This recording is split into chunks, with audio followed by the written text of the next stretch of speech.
Hello, and welcome back to lesson number 3. So lesson number 3's topic is the curriculum. So we've worked our way up from the activity in lesson number 1 to the course or the classroom in week number 2, and then we're looking at the overarching curriculum in today's lesson. I'd also like to start the discussion of when we are going to meet in week number 5. The activity that I'm going to ask you to do for the task number 6 will assist us in what we're going to do in what's called the practicum. So week number 5 is where we're going to all meet up together in a classroom. And before we meet up, we're going to share materials between each other. You're going to have the opportunity to prepare some activities for each of us to do. And then we're going to practice them in the class. The reason why we need to actually meet up is because we need to prepare for the skills of being able to do these types of activities in the course next year. As I laid out in week number 1, the main reason for this course is to be connected to a pilot study that's starting in April of next year. And I'm going to give you some more details in today's lesson about the contents and the goals of the course. What we're hoping is that some of you will be interested in joining as advanced teaching assistants and teaching fellows to support the goals of this course, and to let you know that the assistants in this course will probably be teaching about 20 to 30% of the class time, which is why this course exists, to try and give you some background to the basics of teaching English or teaching languages, and also the background to the reasons for this course. What I wanted to get down to at the beginning of today's lesson is the concept of teacher beliefs and team communication, because if you choose to join this course as an assistant, so from next April, or if you choose to be a teacher in the future, the beliefs that you have as a teacher do come down to the idea of what underpins anything that you're going to design for the course. And if this course is one that is coordinated above you, i.e., you can't choose the textbook or you can't choose some of the contents of the class, then you need to have good team communication of what you are doing in relation to the course. And this is another quote from the book Richards and Lockhart from 1994. Teacher belief systems are founded on the goals, values, and beliefs teachers hold in relation to the content and process of teaching, and their understanding of the systems in which they work and their roles within it. The key words I wanted to highlight from this were goals, values, and beliefs, and systems. So your goal in the course should be connected to the goal of the course. So if you are merely given a goal and told to go and complete it, then you get to choose a lot of the contents of the class. For example, the textbook, or how it is taught, or how it is assessed. And that comes down to what you value and what you believe about various points of teaching and learning. If the goal is given to you and also the systems are given to you, so somebody gives you the textbook, gives you the course management system, gives you the assessment, then basically all that's left to you are your values and your beliefs about teaching. Whether the curriculum is designed for you or you design the curriculum, the most important things are the things that you value in the activities and contents of the class, and what you believe about the job that you are doing. What are your beliefs? In this case, what are your beliefs as a teacher? So Teacher beliefs underpin all activities that you choose to do in class. And believe me, um, having put this course together, it has made me think a lot more about why I choose to do what I do in class. Now, I haven't changed a lot from what I have done before, but it's made me make what I think of as positive decisions about why I'm doing something at this time. And this is when you have to come back to the overarching goal of the curriculum. What are you trying to do?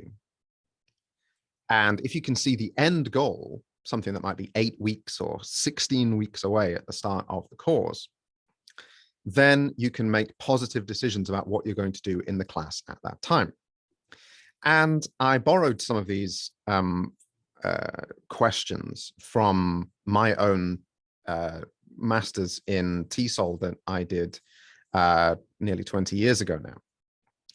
But they hold true today. So although they come from questions that I answered at the very beginning of my teaching career, they're still very, very true about anyone who is going through a TESOL course today. So I'm just going to go back to those 4 words. The goal is of the course. Sometimes you set it, sometimes someone sets it for you. The systems of the course, sometimes you can choose, sometimes they are chosen for you. But the things that you value, and most importantly, your beliefs about things that are done in class, are the most important, so you can make positive decisions about what you are doing. So, and I've realized I have made a mistake on this one here, but I can call it up on here. So I said 250, but that's incorrect. Okay. I would like you to write at least 50 words for the answer to each one of these questions for a total of about 250 words.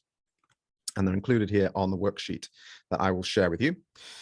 What are your beliefs about English as a language? So just generally, what do you think about it as a language? When someone asks you about the way that you use it or why you have to use it, what are your beliefs about teaching? So basically, what is your experience of either being a teacher and the teachers you've had in your life? What are your beliefs about learning? Just in general, do you have thoughts that it is an active process? Is it a passive process? Is it something you do alone? Is it something you do in a group? What are your beliefs about program and curriculum design? So what should be the most important things? What should be the most important things that you think about when you design any curriculum of study? And then finally, what are your beliefs about the profession of teacher? Trust me, if you have negative beliefs about the profession of teacher, I will not be offended. I understand there are people who do not value the role in the same way that it's valued by other people. In fact, I myself have met several people who call themselves teacher who I would not value their work very highly. I've also met many people who I respect greatly. So I just want to see what your beliefs are, because in this program that we're going to talk about as we move on through today's lesson, in this program, the goal will be set for you and the systems will be set for you. So the goal of the course will be set, and the systems, the textbook, and the way that it's taught will be set for you. But the things that you value about things like teaching and learning and your beliefs about it will be necessary in order for you to communicate well with the teachers who are teaching the course. So we're going to be looking at ways to compensate you for your time to meet with the teachers before you teach the course, in order for you to have a good communication between yourself and the person who is teaching it. So that's the first activity I'd like to take a go at. Last week, I shared with you this diagram. And the reason I did so is to basically show the flow of the decisions that need to be made for activities within a lesson, lessons within a course, and a course within a curriculum. So it can go from the very large, the genre of what we're talking about, the course, the curriculum and course itself, down through just the individual interactions between teacher and student, student and teacher, student and student, and also assistant and student as well. So this is why I started with the activity, the individual activity, and then we've scaled it out to the level of the curriculum. And all decisions that you make within the course it's important that you know exactly where the course is heading so that you can make positive, good decisions in the class. And I just want to give you some breakdown of how this works in practice within the class. Our theories tend to come before our practice. So this is from Soto in 1994. And the reason I include this is because this is why we wanted to look at beliefs before we look at individual activities. What is it that you believe about the job that you are doing before you make the decisions about what you're going to do? Essentially, you have to know why you're doing something before you do it. And so here are some examples of how this works with students in your class. So good language learners find their own way to learn and take charge of their own learning. Now, this is true of any language. So this is not just for English, but the reason I include this is to think that if they are not being guided, then students will come up with their own ways of using texts and navigating their own way through a course.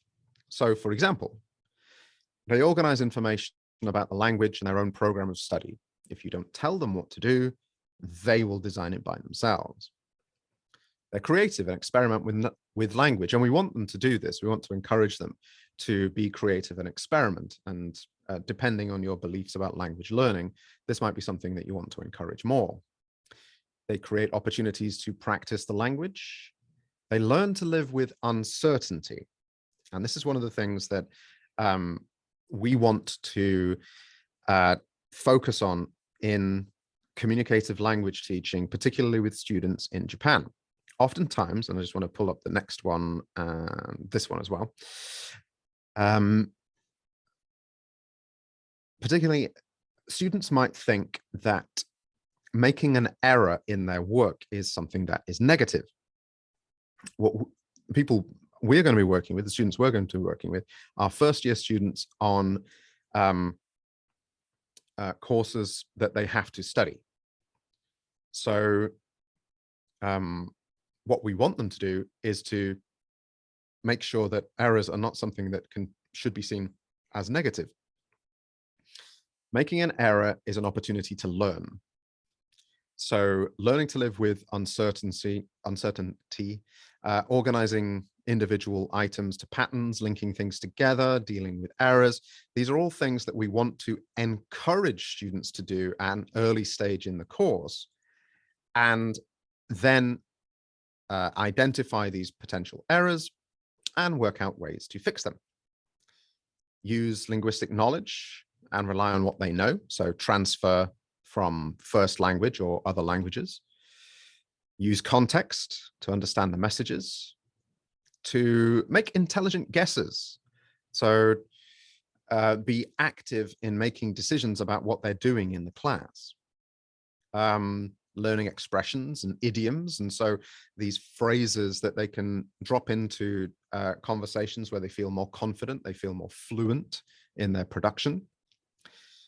Learning ways to keep conversations going. This is a big one, and the thing that we looked at last week.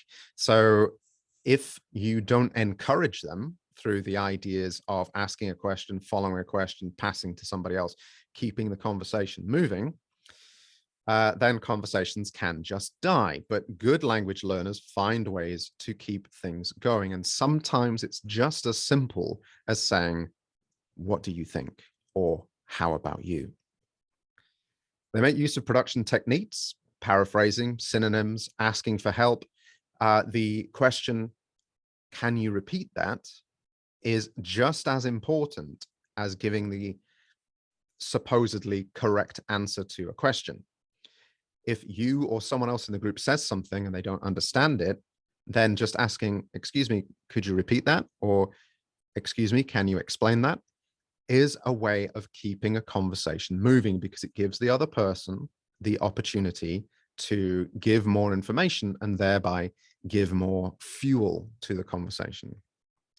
And finally, they use different styles of speech depending on the formality of the context. So the reason this is right at the bottom is what we're going to be focusing on is conversations and discussions, but there's no reason why you can't include more formal types of interaction, like a speech, a presentation, a debate. These are all more formal levels of interaction. But good language learners learn how to scale through formality based on the context. So when it comes to curriculum design, there are several different ways, but the most common when it comes to the types of curricula that you're probably going to be dealing with at this university are product-based, skill-based, and context-based. So product-based are, for example, if you're teaching students to write a graduating thesis, that is the product. You have to work back from the end product through stages to build them up to that. And in our production courses, in our speaking and writing courses, they tend to be mainly product based. So they have to write essays, they have to give a spoken presentation. Skill-based courses are ones where you're focusing on specific skills, either production, speaking and writing, or reception, listening and reading. But it's not a product, so it's not the end essay, it's not the end presentation. It's activity by activity, lesson by lesson. You're trying to teach specific skills in order to improve students' confidence and improve their overall competence.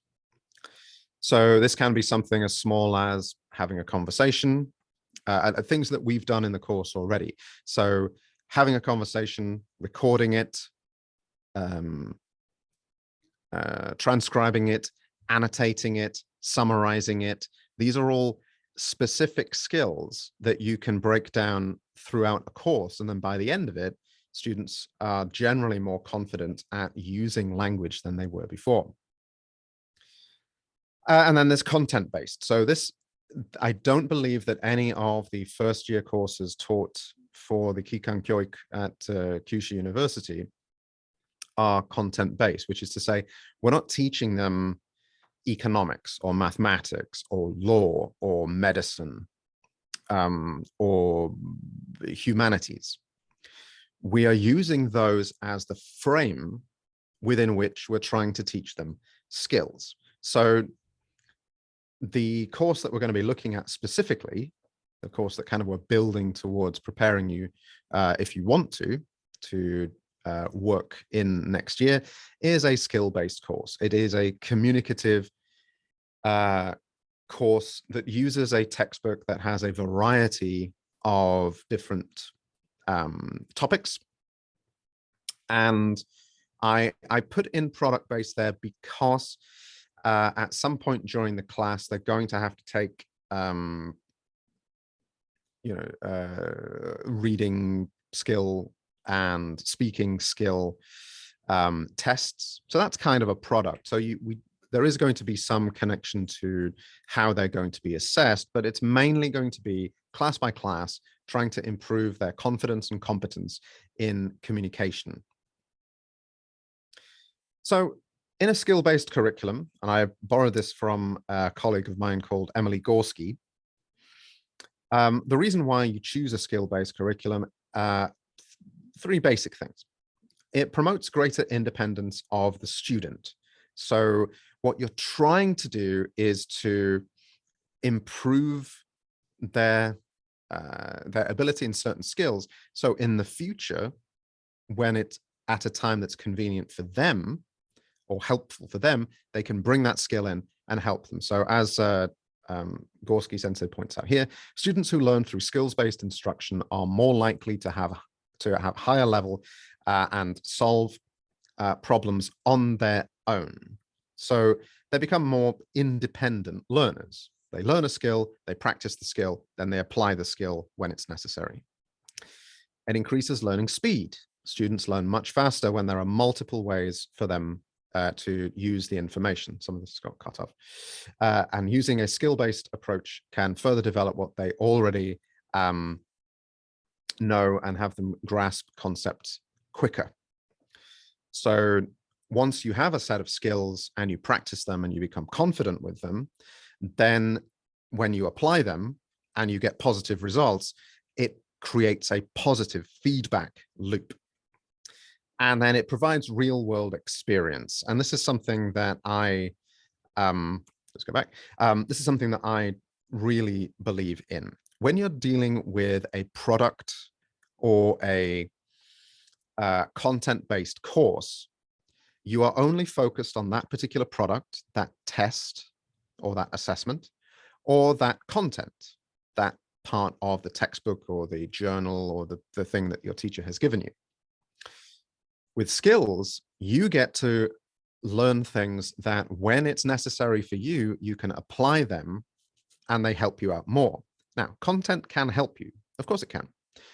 But if you have no reason to apply it, then it's just knowledge that you keep in your head until it comes out. But skills, particularly language skills, are things that you can call upon at times when they're really necessary for you. When you're out in the real world, when you're talking to somebody new, when you are in potentially another country or another context, then you can apply these skills. Now, let's look specifically at the Global Issues course. There are 3 expected learning outcomes from the course. And when you're talking about designing a curriculum, the first thing you need to do is to set the goals. Okay, so a curriculum like this, you have to be able to know where are you trying to get to, and then you can work back from it. Doesn't have to be a test, doesn't have to be something like an essay or an interview, but it does have to be a certain set of things that you want students to achieve. And then you know if you've got 8 or 16 weeks to work on it, and then you apply those things to designing individual class activities. We want students to understand and explain vocabulary, basic structure, characteristics of written and spoken academic English discourse, including lectures. So as we talked about last week, the concept of the course is that it is flipped. So if there's any reading or listening that students have to do, they do that for their homework, they do that for their preparation. And then they do communicative work in the class, such as pair-to-pair work, discussions, or group activities that use the contents that they've looked at from the textbook. Students are expected to demonstrate practical reading and listening strategies for accurately recognizing the content and purposes of written and spoken academic English discourse. So these are things that, working through the textbook as a form of flipped or self-study, students will be able to extract meaning and content from the text to use in the class. The thing that we are focused on is outcome number 3, which is practical oral communication activities, such as discussions, debates, role plays, and collaborative problem solving integrated with reading and listening activities. Students develop confidence and skill in basic academic discussion and argumentation. Remember, our focus is first year, first semester students. So we're trying to give them a range of opportunities to use English to build up their confidence in in an academic setting. So just to break that down, we want to understand and explain vocabulary, basic structures, characteristics, demonstrate practical reading and listening strategies. But the most important thing for us is practical oral communication activities, discussions, debates, role plays, collaborative problem solving, and developing confidence. So this final one, developing confidence, is something that can be as low level as standing in class, speaking to a partner, or even speaking alone, a text that they have produced, just hearing their own voice within a group of people. This is an activity I've done before, where students prepare a short, like 50-word text, stand, and to nobody else, read this out in front of everyone else. No one's listening to anybody else, but just to hear their voice speaking in another language in a classroom in front of other people. It's noisy. And all they're doing is speaking basically to themselves, but actually producing the work can improve their confidence. And this is something that over time, if it's done in a structured way, can really improve students' confidence just to speak out in class, raise their hand, let their voice be heard. Okay, let's look at something specific and the next task that I want you to do for this course. These are the topics for global issues next year from the textbook Reading Explorer 3.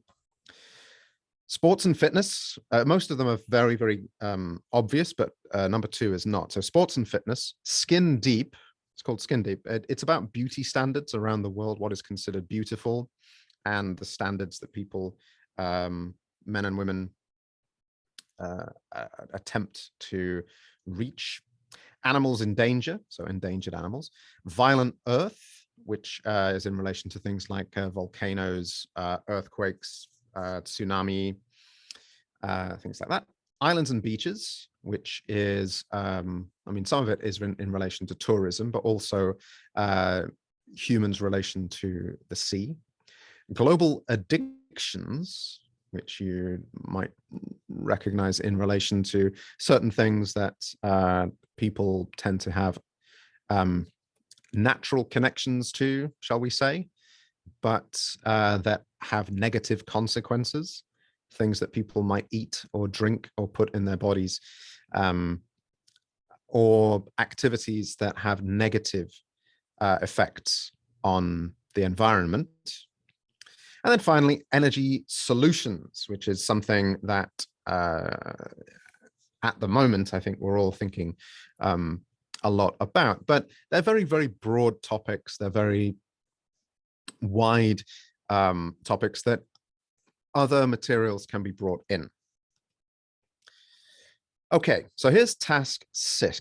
I'd like you to find a text related to one of the topics that's listed above. So I'll just go to the worksheet. So I've included all 6 of them on the worksheet here. You can use any English website you like, but the text must be readable to the students in the class. So just as we did last week where I gave you the text, I want you to this time choose a text, but consider it carefully in relation to it being readable. And also last week, remember, if it's reading or listening, students are going to be doing this at home for their homework. So they will have access to things like dictionaries and translation software and things like that. I've entered in here the software that I'd like you to use to see if it is reasonable. Okay, and I've put in here the vocab profile must be over 75%. Let me give you an example. So in relation to the topic of energy solutions, I went to the BBC and I put in energy, and Here's one here that came out just 5 hours ago. Germany extends nuclear power amid energy crisis. So as we know, the problems going on in Russia and the Ukraine, Germany has decided that they're going to maintain their nuclear power option because they don't have access to Russian national gas at the moment. You can take a text as simple as that. It's quite short. So, and go to a piece of free software that I use called lextutor.ca. Now, looks very simple, but it's very, very useful, particularly when you're doing vocabulary or text-based research, but even when you're choosing texts to use in class. So as I note here, just to let you know, we're looking for the option that says vocab profile, okay, which is actually down here. And we want VP Classic. This is something that I've been using now for almost 20 years. Like I said, it looks like a very basic website, but trust me, the engine behind it is very, very strong. And replace the holder text in here with the text that you've got from the text that you want to use. Okay, so there it is. That's all the text in there. And choose Submit Window. What you get is a vocabulary profile. It tells you that 68.08% of the words are from what are called K1 words, 1 through 1,000, the most basic words that you can find. You actually get a good profile down here as well, telling you which ones they are. You then get K2 words, which are 1,001 to 2,000 words. And that brings you up to 70%. So what we're saying is, and normally high school students, so first year university students, have somewhere between an active vocabulary of somewhere between 4,000 and 6,000 words. So K1 and K2 words up to 70% of the words is pretty good. The problem comes when we get to the AWL, so the academic word list words, which adds 7.49%, but that takes us over 75%. Okay, so these are the ones that the students are likely to know. It's pretty high on what are called off-list words. So outside K1, outside K2, and not academic word list. But when you see the words that we're talking about, it's things like German, Chancellor, Russia, coalition, Germany again, Japan, Fukushima, disaster. So these are not necessarily words that the students don't know. And if they don't know, then they have chance to review it at home and to to find out their own translations in their own time. So it's quite arbitrary, but I would like this number here. So this is the cumulative number. So K1 plus K2 plus AWL to be 75 or over. That way, you give the students somewhere in the region. Well, I mean, if it's at 85 or 95, that's fine, but not 65 or 55, because then that's too many words that you're asking students to review before they understand the content that you're giving them. So I've set that level at 75%. So the vocab profile should be over 75%, and I've included on the worksheet the route for you to get to here. So there's your link, find vocab profile, VP Classic, cut and paste in, and then you're good to go. I want you to design 2 tasks based on the task, I'll change that to text, makes more sense, that are communicative. So they are connective of 2 or more students together. So I want to know which part of the text are the students using. Is it in the introduction? Is it the argument? Is it the opinion? What should they do? Should they have a conversation about it? Should they share the words that they don't know? Should they, one person has one opinion about it, one person has another? Should they debate it? Are they going to be in pairs or in a small group or a large group? And as we said at the very beginning of today's lesson, in relation to the curriculum, what is the goal of the task? At the end of the task, what do you want them to be able to do? And then apply that to the rest of the course. Okay, now I want you to work on this task 1 and task 2, and I'm going to give you essentially 2 weeks to do this, because this activity here, you choosing the text and then 2 tasks that you want the students to do, this is going to be what we do in week 5. So we're in week number 3 now. In week 5, we're going to meet, and this text and these tasks are what you're going to explain to the other members of the course. And you're going to answer these questions. Okay, you're going to answer all these about the text and what the students should do, how they're going to be organized, and the goal of the task. And depending on how many people are in the room, we can certainly practice that activity. That's what a practicum is. That's what we're going to be doing in week number 5. But in order to meet up in week number 5, I need to know your availability for week number 5. So I've included all of the times that I am available, and I've tried to make it a range of time because we probably only need about 1 hour.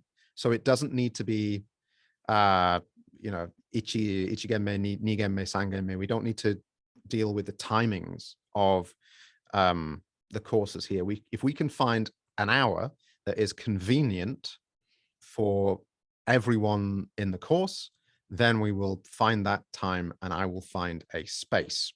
So let's say, for example, you are available here and you say yes, 1 to 2. No, you're not available there. This one, 2 to 3. Oops, sorry, 2 to 3.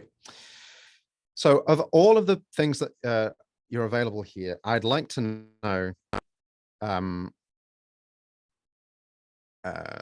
when, oops, it's not going to be 1 a.m., is it? 1 p.m., sorry. If you are available, yes or no, and then kind of what time within it. Now, if you're available the whole time, that helps me because then I have a bigger range to organize. And then if Friday is no good for you, then just no, and then finally no. So all you have to do is add in there, and then I'll compile all of these next week. And then we can organize a time. So next week is week 4, and then we can organize a time in week 5 when we can all meet up. Okay. So activity number 1.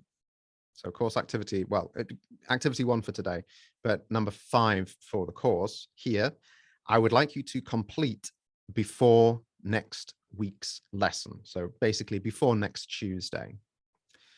Activity number 6 is going to be the thing that we do together in lesson 5. So you have more time to work on that, but just a basic idea before next week would be good. And then we can talk about how to improve it in next week's lesson. Next week's lesson title is the activity 2. So we're going to look again at activity design and how to improve the 2 tasks that you have included here.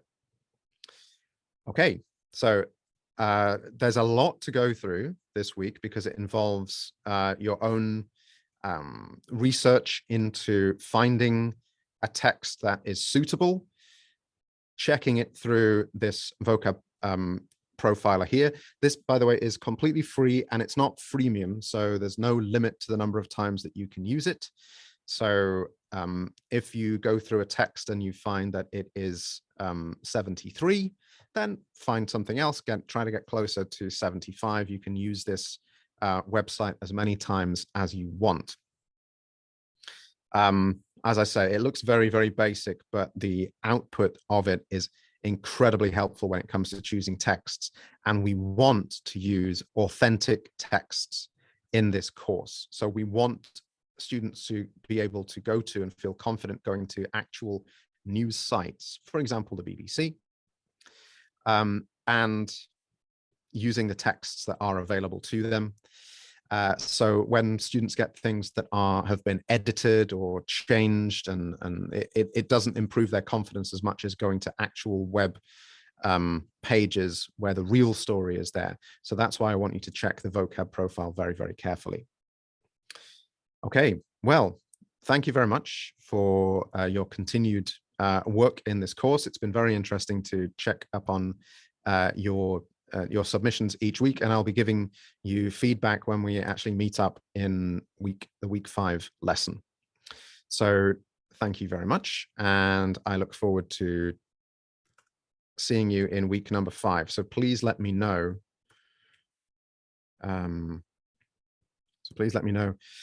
In the shared document for lesson number 3 when you are available and what times, and I guarantee we'll be able to find a convenient time. So thank you very much, and I will see you next week.